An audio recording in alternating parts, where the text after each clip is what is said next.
We are back. It's the Valley's most in-depth weather forecast. It is weather for Weather Geeks here on the 4th day of December. Hope you had a good weekend. We had a pretty nice weekend weather-wise. Hope you were able to check out my winter forecast update Friday evening. Did an online, or I should say a Facebook Live version of that Friday evening. So if you didn't get a chance to check that out, go over to ericwfmj.com. A written version of that forecast is there, and it's probably takes less time to read the written version than watch the video anyway. So we did that on Facebook Live Friday evening, but you can read all about it on my blog. And the much anticipated cool down is still on the way this week. Today's high of 54 might be the warmest temperature we see for quite some time. Even a chance we don't see a temperature like this until next year. I think tomorrow we can spike to 51 or 52 right around midday. 54 might be a bit of a stretch. So 54 could be our warmest temperature for, it's going to be almost guaranteed for at least a couple of weeks. And there's a chance we don't see a temperature this warm again until 2018. So again, hopefully you took advantage of the weekend weather and today's weather as well. It's a pretty nice day today despite the afternoon clouds that rolled in. All right, when I recorded Weather Geeks this evening at about 7:27, a couple of renegade showers. This is actually our warm front getting set to push through.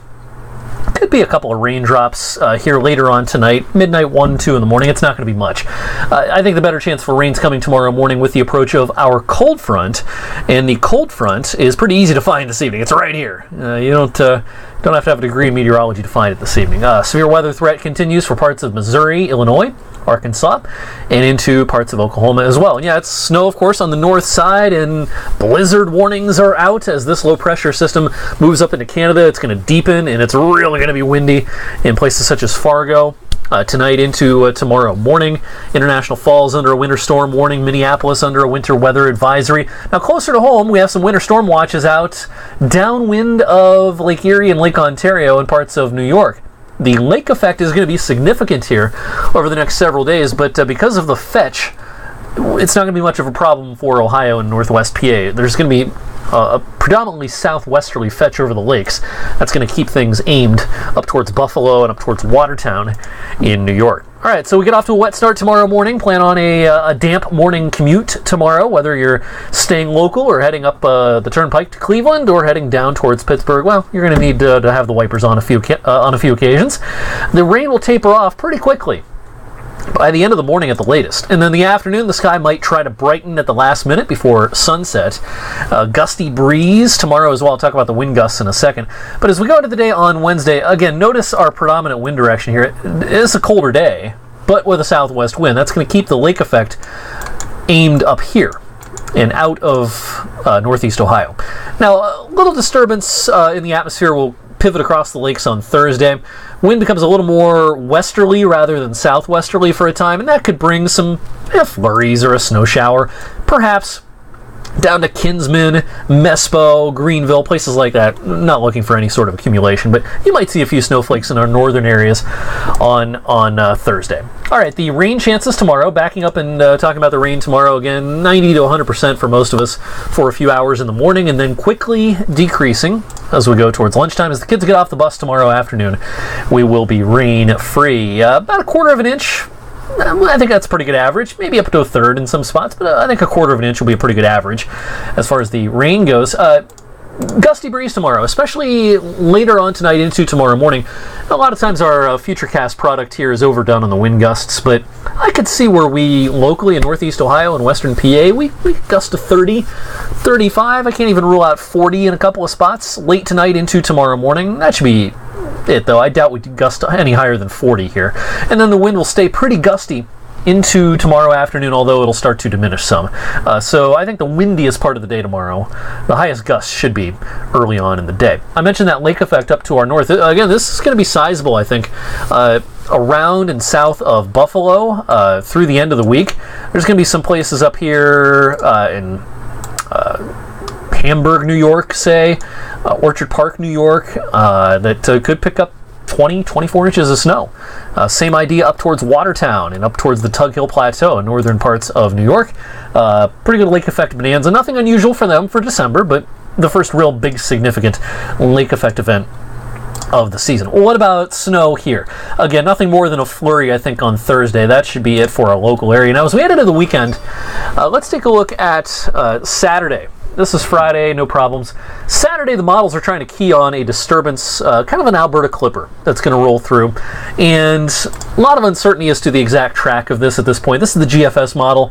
If you took this model verbatim, there'd probably be a period of light snow or flurries on Saturday that might drop some small accumulations, some nuisance snow, could make things a little slick. That's the GFS. Some of the other modeling has most of the moisture farther south. So certainly a lot of details to be ironed out as we go towards the weekend, but that's our first chance of maybe some nuisance accumulations Saturday. That's a day I'm going to keep my eye on.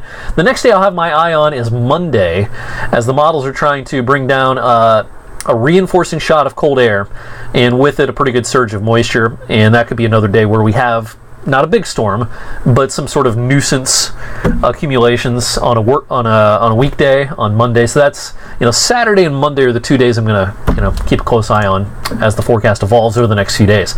All right, the harshest of the cold, the worst of the cold, if you will, with this upcoming cold snap is probably going to be next week, and probably the second half of next week. This is a look at the European modeling temperature guidance. Yuck. We're talking about lower 20s for highs if this verifies, and there could be a couple of nights where we drop into the single digits for lows. This cold snap has some teeth, that is for sure.